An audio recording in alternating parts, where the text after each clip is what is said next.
मित्रांनो, नाशिकच्या कुंभमेळ्यासाठी सरकार 1800 झाडं कापणार आहे। तर 2026ला नाशिकमध्ये सिंहस्थ कुंभमेळा होणार आहे।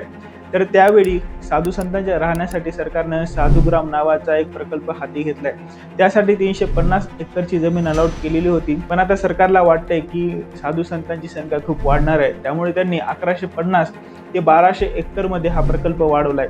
पण या प्रकल्पासाठी तपोवनातले जवळपास 1800 झाडं कापावी लागणार आहेत। ज्या ठिकाणी राम, लक्ष्मण आणि सीता यांनी वनवास भोगला होता, त्या तपोवनातली झाडं फक्त साधू संतांच्या राहण्यासाठी कापणं हे काही योग्य नाहीये। तसेही साधू संत हे निसर्गाच्या सानिध्यात आनंदात राहणारे आहेत, त्यांना हे हजारो झाडं कापून बनवलेल्या महानगराची काय गरज आहे। आणि तसे कुंभमेळा संपल्याच्या नंतर हे साधू संत निघून जातील, तेव्हा या साधुग्रामचं तुम्ही काय करणार आहात? कुंभमेळा मंत्री गिरीश महाजन म्हणतात की जुन्या झाडांना आम्ही हात सुद्धा लावणार नाही, फक्त 10 वर्ष जुनी असलेली झाडे आम्ही कापू आणि एका झाडाच्या मागे 10 झाडे लावू, असे त्यांनी वचन दिले। पण शेवटी हे सरकारचं वचन आहे, पूर्ण होईल की नाही माहिती नाही। साधू संतांच्या राहण्याची व्यवस्था जर तुम्हाला करायची असेल तर रिकाम्या जागा, मैदान यांचा तुम्ही यूज करू शकता। हे पर्याय न निवडता तुम्ही डायरेक्टली झाडांवरती कुऱ्हाड चालवणार असाल तर त्याचा काही उपयोग होणार नाही। शेवटी सरकारला असा काही पर्याय शोधावा लागेल ज्यामुळे वृक्षतोडही होणार नाही आणि साधू संतांच्या राहण्याची चांगली व्यवस्था पण होईल। तर मित्रांनो, यावरती तुमचं काय म्हणणं आहे ते मला कमेंट करून नक्की सांगा आणि चॅनलला